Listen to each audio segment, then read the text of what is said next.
புதிய உடன்படிக்கை. புதிய உடன்படிக்கை என்று சொல்லும்போது பழைய உடன்படிக்கை, வேதாகமத்திலே பழைய ஏற்பாட்டிலே 5 உடன்படிக்கைகளை கர்த்தர் செய்தார் என்று சொல்லி பார்த்தோம். முதலாவது என்ன உடன்படிக்கை? ஆதாமோடு கூட கர்த்தர் செய்த உடன்படிக்கை. ஆதாமோடு கூட கர்த்தர் செய்த உடன்படிக்கை. இரண்டாவது நோவாவோடு கூட செய்த உடன்படிக்கை. மூன்றாவது ஆபிரகாமோடு கூட தேவன் செய்த உடன்படிக்கை. 4 மோசேயோடு கூட இஸ்ரவேல் மக்களோடு கூட செய்த உடன்படிக்கை. 5வது தாவீதோடு கூட செய்த உடன்படிக்கை என்று சொல்லி பழைய ஏற்பாட்டிலே 5 உடன்படிக்கைகளை கர்த்தர் மனிதர்களோடு கூட செய்தார் என்று சொல்லி பார்த்தோம். ஆனா புதிய ஏற்பாட்டிலே ஆண்டவராகிய இயேசு கிறிஸ்து தன்னுடைய சீஷர்களோடு கூட, குறிப்பாக திருச்சபையோடு கூட, குறிப்பாக உங்களோடும் என்னோடு கூட ஆண்டவராகிய இயேசு கிறிஸ்து உடன்படிக்கை செய்திருக்கிறார். புதிய உடன்படிக்கை. அந்த புதிய உடன்படிக்கையின் மேன்மையை சென்ற வாக்குவாதத்தினுடைய தொடர்ச்சியாக இந்த நாளிலே புதிய உடன்படிக்கையை குறித்து நாம் பார்க்க போகின்றோம்.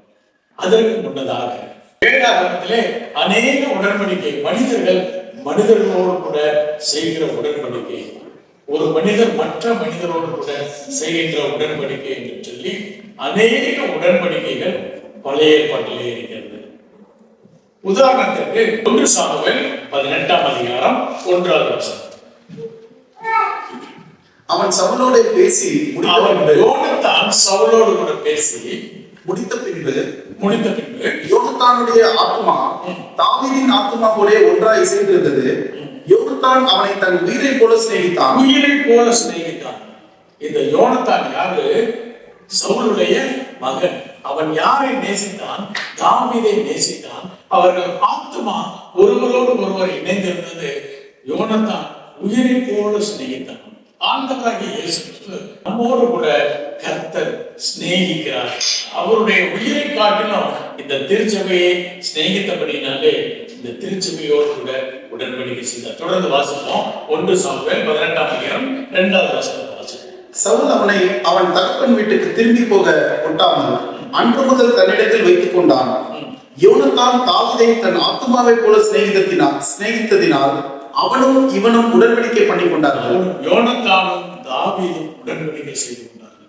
எப்படி செய்து கொண்டார்கள்? 4வது வசனத்தை வாசிப்போம். யோனத்தான் போர்த்திக் கொண்டிருந்த சால்வையை கழற்றி அதையும் தன் வஸ்திரத்தையும் தன்னுடைய வஸ்திரத்தையும் தன் பட்டயத்தையும் தன் வில்லையும் தன் கச்சையையும் கூட தாவீதுக்கு கொடுத்தான். தன்னுடைய கச்சையும் தாவீதுக்கு கொடுத்தான். உங்க கைகளிலே வேத புஸ்தகம் இருக்குமே. இந்த 4வது வசனத்தை பார்ப்போம். முதலாவது என்ன கொடுத்தாரு? சால்வையை கொடுத்தார். ஆண்டவராகிய இயேசு கிறிஸ்து நீதி என்னும் சால்வையை நமக்கு கொடுத்திருக்கிறார்.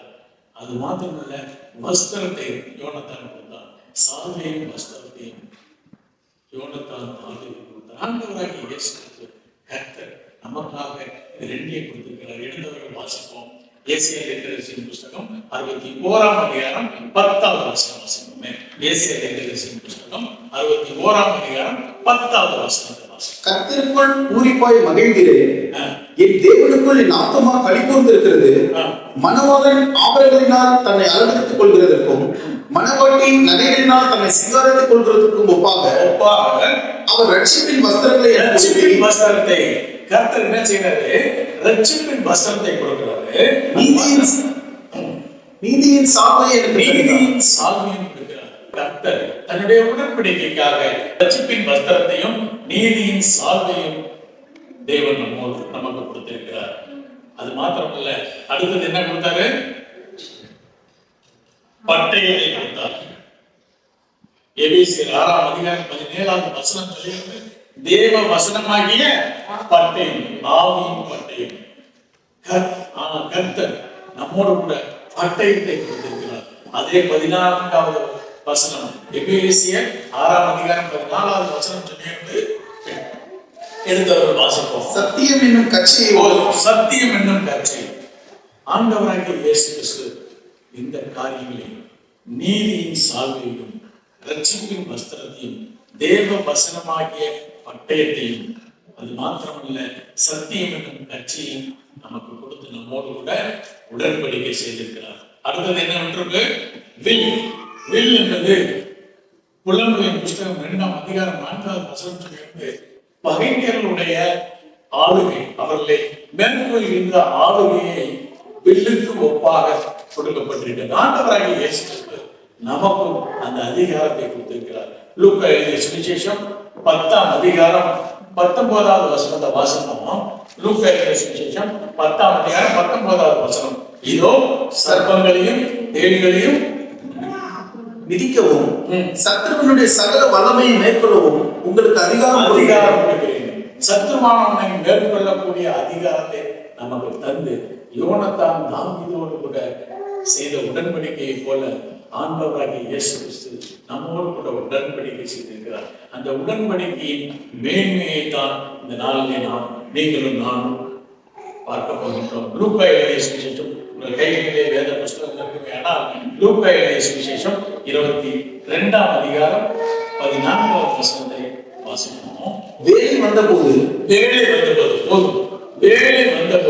குறித்த வேலை வந்தபோது, இந்த வேலை வருவதற்காக பிதாவாகிய கர்த்தரும் குமாரனாகிய இயேசு கிறிஸ்துவும் பரிசுத்த ஆவியானவரும் காத்திருக்கிறார்கள். இந்த வேலை வர வேண்டும் என்று சொல்லி பரம சேனைகள் இந்த வேலைக்காக காத்துக் கொண்டிருக்கிறது. இந்த உலக மனிதர்கள், இந்த உலகத்தின் சிருஷ்டிப்புகள் இந்த வேலைக்காக காத்துக் கொண்டிருக்கிறது. ஏனென்று சொன்னால் இந்த உடன்படிக்கை நடத்த வேண்டும், இந்த உடன்படிக்கை மனிதர்களோடு கூட செய்ய வேண்டும் என்று சொல்லி வேலை வந்தபோது தொடர்ந்து வாசிக்கிறோம். அவரும் இயேசு கிறிஸ்துவும் அவருடனே கூட 12 அப்போஸ்தலரும் பந்தியிருந்தார்கள். அப்பொழுது அவர் அவர்களை நோக்கி, நான் பார்ப்படுவதற்கு முன்னே உங்களுடனே கூட இந்த பஸ்காவை புசிக்க மிகவும் ஆசையாயிருந்தேன். ஆண்டவராக இயேசு கிறிஸ்து சொல்றாரு, உங்களோடு கூட இந்த காரியத்தை செய்வதற்காக மிகுந்த ஆசையாயிருந்தேன். அவர் மாத்திரமல்ல, பரம சேனைகள் பிதா குமாரன் பரிசுத்த ஆவியானவர் யாவரும் இந்த காரியத்தை வேலை வர வேண்டும் என்று சொல்லி காத்திருந்தார்கள். மரியாளும் இந்த வேலை வர வேண்டும் என்று சொல்லி காத்திருந்தார் என்று சொல்லி வேதம் சொல்லுகிறது. ஏன் அந்த வேலை என்று சொன்னால் அந்த புதிய உடன்படிக்கையை கர்த்தர் நம்மோடு கூட செய்ய வேண்டும் என்று சொல்லி புதிய உடன்படிக்கை. இந்த புதிய உடன்படிக்கை என்னென்ன காரியங்களை நம்முடைய வாழ்விலே செய்கிறது என்று சொல்லி நாம் பார்க்க போகிறோம். அதே அதிகாரத்திலே லூக்கா எழுதிய சுவிசேஷம் 22ஆம் அதிகாரம் 19வது வசனத்தை வாசிக்கிறோம். பின்பு அவர் அப்பத்தை எடுத்து ஸ்தோத்திரம் பண்ணி அதை விட்டு அவர்களுக்கு கொடுத்து, இது உங்களுக்காக கொடுக்கிற என்னுடைய சரீரமாய் இருக்கிறது. என்னுடைய சரீரமாய் இருக்கிறது. இது யாருடைய சரீரம்? ஆண்டவராகிய இயேசு கிறிஸ்துவினுடைய சரீரம். அந்த இடத்துல வசனம் சொல்ல, இது என்னுடைய சரீரத்தின் சிம்பாலிக்கா இருக்குன்னு சொன்னாரா? இல்ல. என்ன சொன்னாரு? இது என்னுடைய சரீரமாய் இருக்கிறது. ஆனா இன்னைக்கு அநேக விதமான குழப்பங்கள் இதுல இருக்கு. எல்லாரும் என்ன சொல்றாங்க? இதை எப்படிங்க சாப்பிட முடியும்? ஒரு மனிதனுடைய சரீரத்தை நாம் எப்படி புசிக்க முடியும் என்று சொல்லி. ஆனா ஆண்டவராகிய இயேசு கிறிஸ்து மிக தெளிவாக சொல்கிறார், இது என்னுடைய சரீரமாக இருக்கிறது. சரீரத்திற்கு ஒப்பாக இருக்கிறது என்று சொல்லவில்லை. இவர் என்ன சொல்றாரு? இது என்னுடைய சரீரமாக இருக்கிறது. அதுதான் யோவான் எழுதிய சுவிசேஷம் 6ஆம் அதிகாரத்துல 32வது வசனத்தை வாசிப்போம். யோவான் எழுதிய சுவிசேஷம் 6ஆம் அதிகாரம் 32வது வசனத்தை வாசிப்போம். இயேசு அவர்களை நோக்கி, இயேசு அங்க வந்த மனிதர்களை நோக்கி, வானத்திலிருந்து வந்த அப்பத்தை மோசே உங்களுக்கு கொடுக்கவில்லை, என் பிதாவோ வானத்திலிருந்து வந்த மெய்யான அப்பத்தை உங்களுக்கு கொடுக்கிறார் என்று மெய்யாகவே உங்களுக்கு சொல்கிறேன். வானத்திலிருந்து இறங்கி உலகத்துக்கு ஜீவனை கொடுக்கிற அப்பமே தேவன் அருளிய அப்பம் என்றார். அந்த அப்பம் வானத்திலிருந்து இறங்கி வந்து ஜீவனை கொடுக்கக்கூடிய அப்பம். அது என்னது?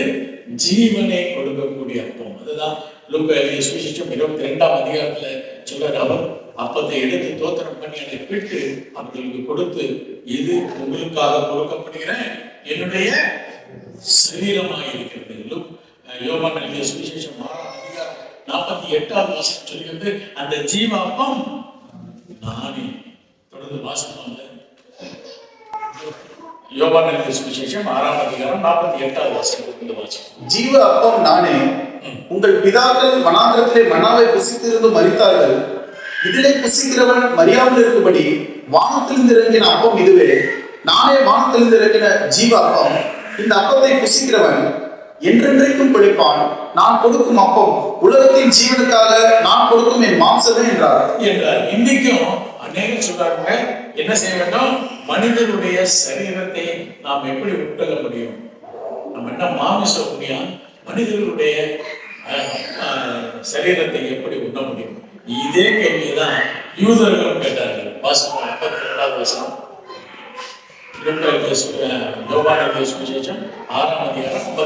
அப்பொழுது யூதர்கள், இவன் தன்னுடைய மாம்சத்தை எப்படி நமக்கு புசிக்க கொடுப்பான் என்று தங்களுக்குள்ளே வாக்குவாதம் பண்ணினார்கள்.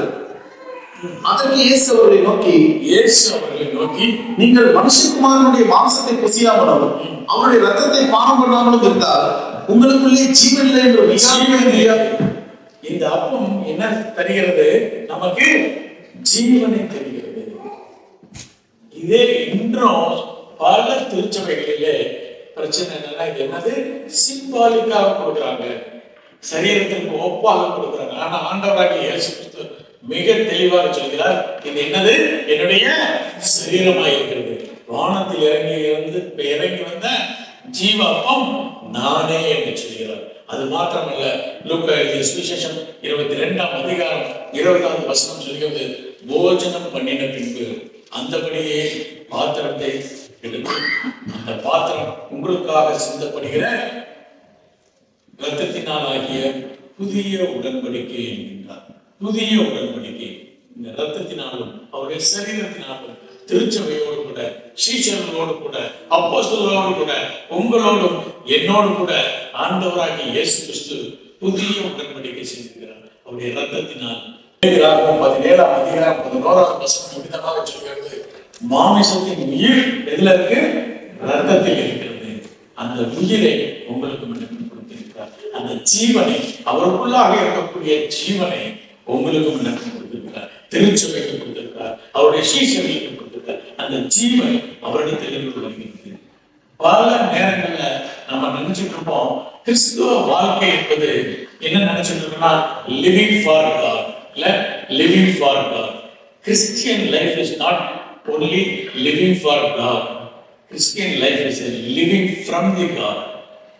தேவனிடத்திலிருந்து ஜீவனை பெற்று நீங்களும் நானும் வாழ வேண்டும். அந்த வாழ்க்கையை ஆண்டவராகிய இயேசு கிறிஸ்து உங்களுக்காகவும் எனக்காகவும் கொடுத்திருக்கிறார்.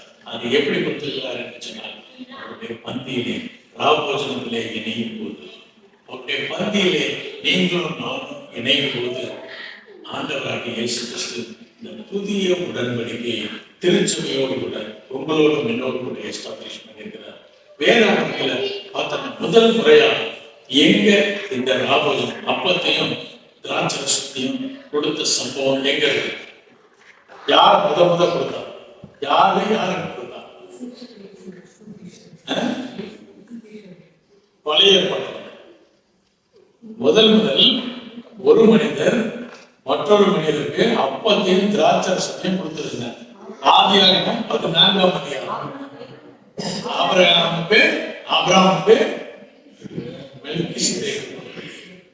ஆதியாகமம் 14ஆம் அதிகாரத்துல எடுத்துக்கொள்வோம். உங்க கையில வேத புஸ்தகம் இருக்குமே என்றால் ஆதியாகமம் 14ஆம் அதிகாரத்தை திருப்பிக் கொள்வோம். 18வது வசனத்திலிருந்து நம்ம தியானிக்க போகின்றோம். அதற்கு முன்னதாக அந்த சம்பவத்தை சொல்லிவிடுகிறேன். இந்த 14ஆம் அதிகாரத்துல 4 ராஜ்யங்கள் 5 ராஜ்யங்களுக்கு எதிராக போர் புரிய வருகிறார். 4 ராஜ்யங்கள், சினியா என்று சொல்லக்கூடிய அந்த ராஜ்யம் மற்ற 3 ராஜ்யங்களோடு கூட, சோதோம் குமாரோடு கூட சேர்ந்த 5 ராஜ்யங்களுக்கு எதிராக அவர்கள் யுத்தம் செய்து வருகிறார்கள். சோதோம் குமாரால யார் இருக்கா? லோத்து இருக்கிறார். லோத்துவை அவர்கள் கேப்சர் பண்ணிட்டு, லோத்துவினுடைய உடைமைகள், அவருடைய பொருட்கள், அவருடைய குடும்பங்கள் எல்லாவற்றையும் லோத்தையும் அடிமைகளாக இவர்கள் கொண்டு போகின்ற போது இந்த செய்தி ஆபிரகாமுக்கு தெரிவிக்கப்பட்டது. ஆபிரகாம் கேட்ட உடனே 318 சோல்ஜர்ஸோடு கூட அவர் சென்று அவர்களை விடுவித்து வெற்றியோடு கூட திரும்பி வருகிற போது இந்த மனிதரை சந்திக்கிறார். யார? மெல்கிசேதேக். மெல்கிசேதேக் யாரு? சாலோமோன் ராஜா. ரைட். பல நேரங்கள்ல திருச்சபையில ஒரு கன்ஃபியூஷன் இருக்கு. இது யாருன்னா ஆண்டவராகிய இயேசு கிறிஸ்து என்று சொல்லி இல்லவே இல்லை. இது ஒரு மனிதர். மெல்கிசேதேக் என்பது பார்வோன் என்று சொல்வதை போல ஒரு அடையாளம். இவருடைய பெயர் என்ன என்று சொல்லி வேதாகமத்தில் கொடுக்கப்படவில்லை. இந்த மெல்கிசேதேக் யார் என்று சொன்னால் எருசலேம் என்று சொல்லப்படுகிற இடம், அதாவது சாலேம் என்று சொல்லக்கூடிய அந்த நாட்களில் இருந்த அந்த இடத்தினுடைய ராஜா. இவர் ராஜா மாத்திரமல்ல, இவர் யாரு? ஆசாரியனும் கூட. இவர்தான் மெல்கிசேதேக். ஆனா யூதர்கள் கால அட்டவணையை பார்த்து நம்புகிறார்கள். இந்த மெல்கிசேதேக் யார் என்று சொன்னால் நோவாவுடைய மகனாகிய ஷேம். நோவாவுடைய மகனாகிய ஷேம் தான் இந்த மெல்கிசேதேக். அவர்கள் கால அட்டவணை, வாழ்ந்த வரலாறு எல்லாவற்றையும் பார்த்து யூத ரபிகள் சொல்லுகிறாங்க, இவர் யாரு? மெல்கிசேதேக் ஷேம், நோவாவினுடைய மகன் என்று சொல்லி. சரி, அதை நம்ம முழுசா நம்பலனாலும் என்ன நம்பணும்னா மெல்கிசேதேக் நிச்சயமாக குமாரனுடைய இன்காரினேஷன் அல்ல. அவர் யார்தான்? ஒரு மனிதர். அவர் தான் ஆபிரகாமுக்கு பார்த்து என்ன செய்யறாரு? அப்பத்தையும் வாசிப்போம். ஆதியாகமம் 14:18 வசனம்.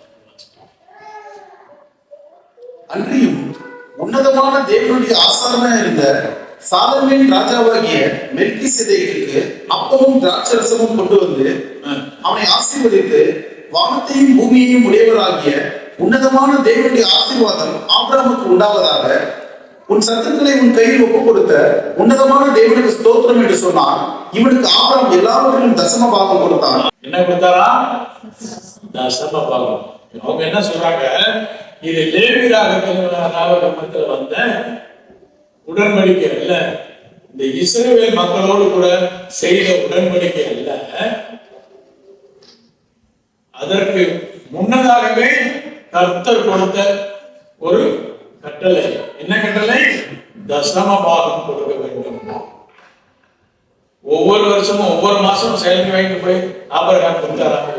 இல்ல, ஒரே முறை தான் கொடுத்தாரு. இல்ல, ஒவ்வொரு முறையும் கொடுத்தாரு என்று சொல்லி கொடுக்கவில்லை. ஏன்னா இன்னைக்கு அநேக திருச்சபைகளிலே அநேக விதமான குழப்பமான சத்தியங்கள் தசம பாகத்தை குறித்து இவர் கொடுத்தாரு.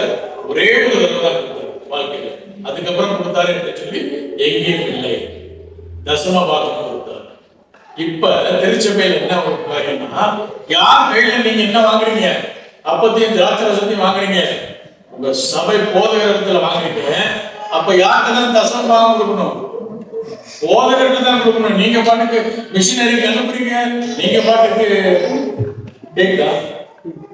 நீங்க பாட்டுக்கு அங்க அனுப்புறீங்க, இங்க அனுப்புறீங்க. அது இல்ல, எங்க கொடுக்கணும்? உங்க போதகருக்கு தான் கொடுக்கணும் தசம பாகம். ஏன்னா அது என்ன செஞ்சிருக்கீங்க? உடன்படிக்கை பண்ணிருக்கீங்க. உங்க போதகரோடு கூட நீங்க தான் தசம பாகம் உங்க திருச்சபை கொடுங்க, அவரு தான் வாங்க வேண்டும் என்று சொல்லி இல்லவே இல்லை. இந்த ஆதியாகமம் 15ஆம் அதிகாரத்தில் ஆபிரகாம் என்று சொல்லி பெயர் மாற்றுவதற்கு முன்னதாக ஆபிரகாமோடு கர்த்தர் உடன்படிக்கை செய்தார். தசம பாகம் கொடுத்ததை நம்ம யாருக்கு கொடுத்தாரு? மெல்கிசேதேக்கு கொடுத்தாரு. ஆனா உடன்படிக்கை யாரோட கூட பண்ணாரு? கர்த்தரோடு கூட பண்றாரு. அந்த மாமிச பிண்டங்களை விளந்து போட்டார். அதன் நடுவில் நிற்கும் போது ஆழ்ந்த நித்திரையை கர்த்தர் வர செய்து ஆபிரகாமை நித்திரைக்குள்ளாக்கி கர்த்தர் அதை கடந்து சென்றார். ஆபிரகாமோடு கூட கர்த்தர் என்ன செய்யறாரு?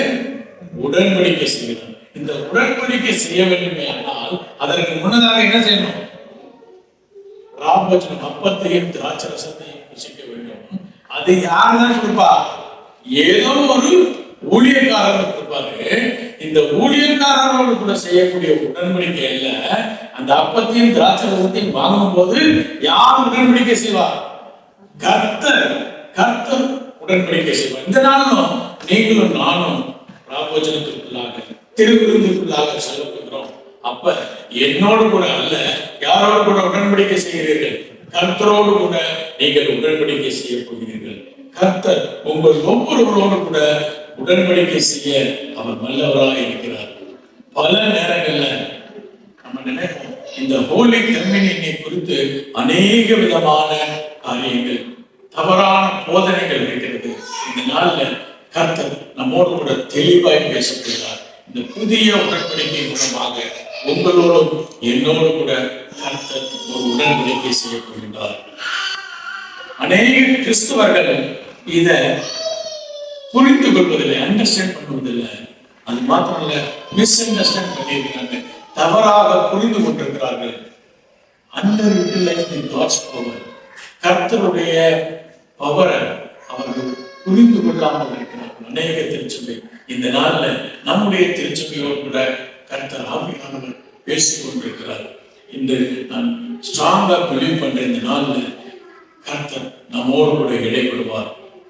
இந்த truth can release in miracle in our body. நம்முடைய ஆவியோடு கூட தேவன் இடைபடுகிறார். இதுதான் பரிசுத்த பவுல் 1 கொரிந்தியர் 11ஆம் அதிகாரம், கைகளில் வேத புஸ்தகம் இருக்குமே என்னால் திருப்பிக் கொள்வோம். 1 கொரிந்தியர் 11ஆம் அதிகாரம் 11வது 20வது வசனத்திலிருந்து வாசிப்போம். நீங்கள் ஓரிடத்தில் கூடி வரும்போது அவனவன் தன் தன் சொந்த போஜனத்தை முந்தி சாப்பிடுகிறான். ஒருவன் பசியா இருக்கிறான், ஒருவன் வெறியா இருக்கிறான். இப்படி செய்வது கர்த்தருடைய ராப்போஜனம் பண்ணுதல் அல்லவே? புசிக்கிறதற்கும் குடிக்கிறதற்கும் உங்களுக்கு வீடுகள் இல்லையா? தேவனுடைய சபையை அசட்டை பண்ணி இல்லாதவர்களை வெட்கப்படுத்துகிறீர்களா? உங்களுக்கு நான் என்ன சொல்லுவேன்? இதை குறித்து உங்களை புகழேன்.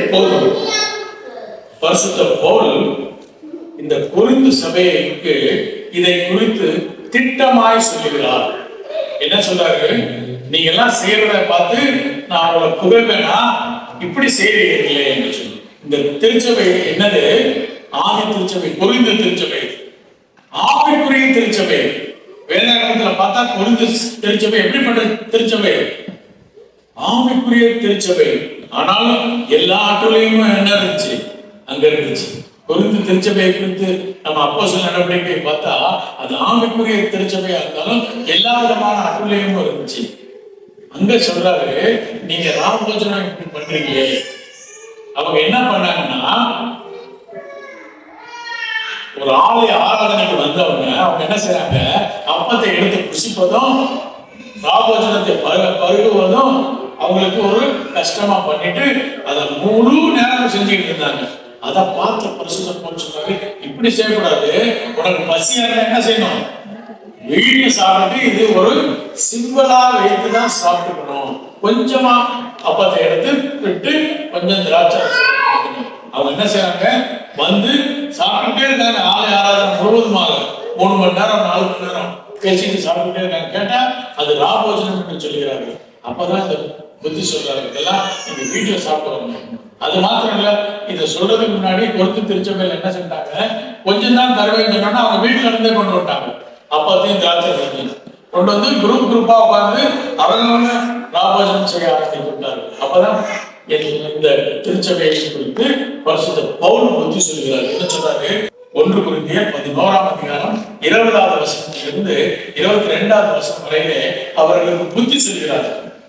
சொல்லிவிட்டு 23வது வசனம் வாசிப்போம். நான் உங்களுக்கு ஒப்புவித்ததை கர்த்தரிடத்தில் பெற்றுக்கொண்டேன். இதை ஏதோ அப்போஸ்தலர் இடத்துல இருந்து கேள்விப்பட்ட ஒரு இடத்துல சொல்லல, யாரும் ஒரு மனிதர்களிடத்திலிருந்து கேட்டு உங்ககிட்ட சொல்ல, இதை கர்த்தரே எனக்கு வெளிப்படுத்தினார். தொடர்ந்து வாசிப்போம். என்னவெனில், கர்த்தராகிய இயேசு தாம் காட்டிக் கொடுக்கப்பட்ட அந்த ராத்திரியிலே அப்பத்தை எடுத்து ஸ்தோத்திரம் பண்ணி அதை விட்டு, நீங்கள் வாங்கி புசியுங்கள், இது உங்களுக்காக பிற்கப்படுகிற என்னுடைய சரீரமாய் இருக்கிறது, என்னை நினைவு கூறும்படி இதை செய்யுங்கள் என்றார். போஜனம் பண்ணின பின்பு அவர் அதற்குரிய பாத்திரத்தையும் எடுத்து, இந்த பாத்திரம் என்று ரத்தத்தினாலாகிய புதிய உடன்படிக்கையா இருக்கிறது, நீங்கள் இதை பானம் பண்ணும் போதெல்லாம் என்னை நினைவு கூறும்படி இதை செய்யுங்கள் என்றார். ஆகையால் நீங்கள் இந்த அப்பத்தை புசித்து இந்த பாத்திரத்தில் பானம் பண்ணும் போதெல்லாம் கர்த்தர் வருமானமும் அவருடைய மரணத்தை தெரிவிக்கிறீர்கள்.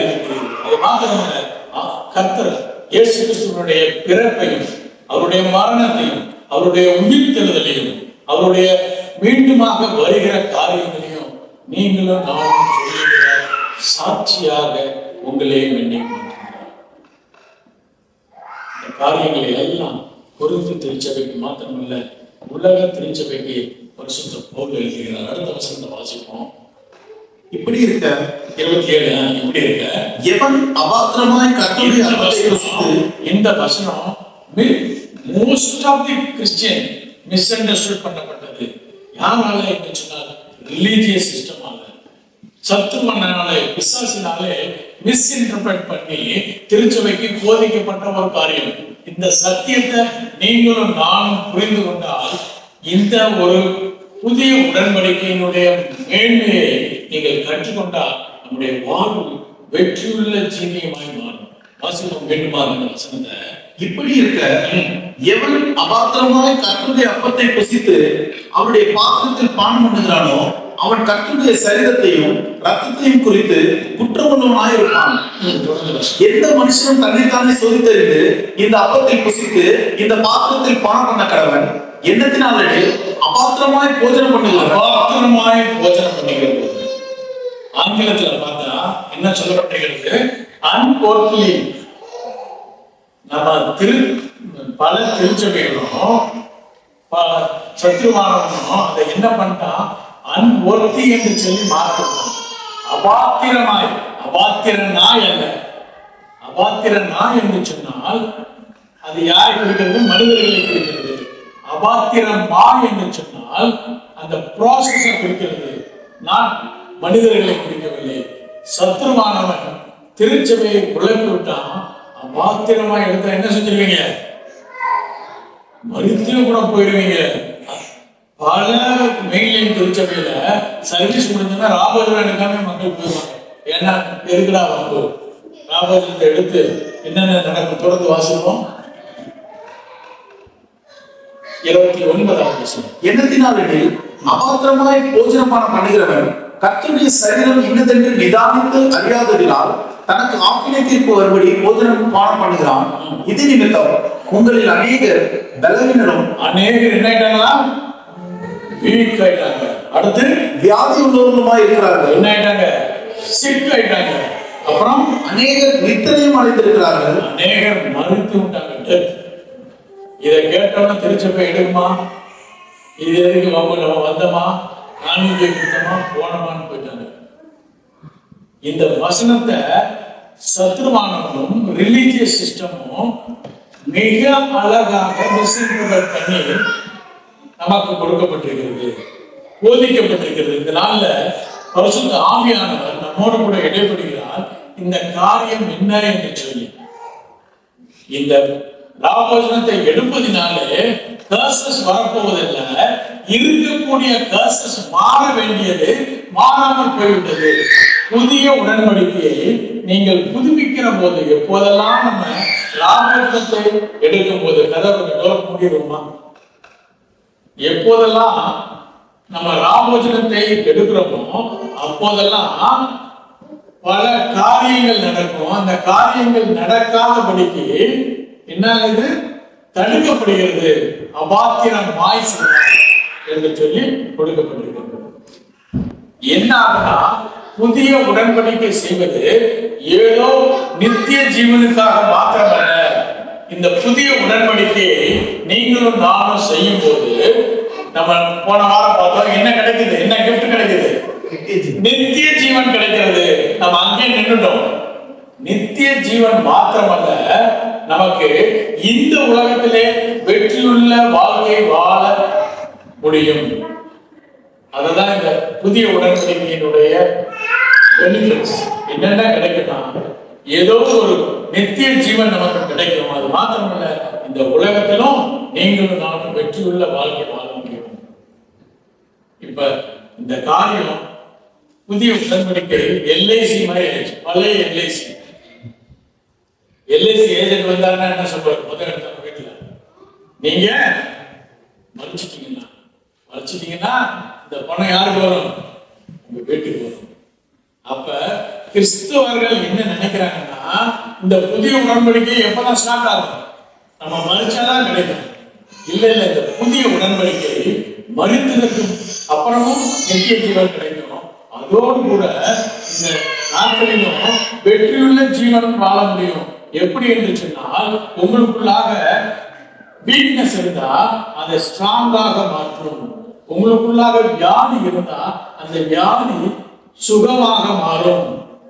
பலர் மறிக்கக்கூடிய நிலைமையில் இருக்கக்கூடிய மக்களுக்கு இந்த புதிய உடன்படிக்கை என்ன செய்யணும்? ஜீவனை தரும். ஏனென்று சொன்னால், இந்த ஜீவனை தருகிறேன் என்று சொல்லி ஆண்டவராகிய இயேசு சொல்கிறார்.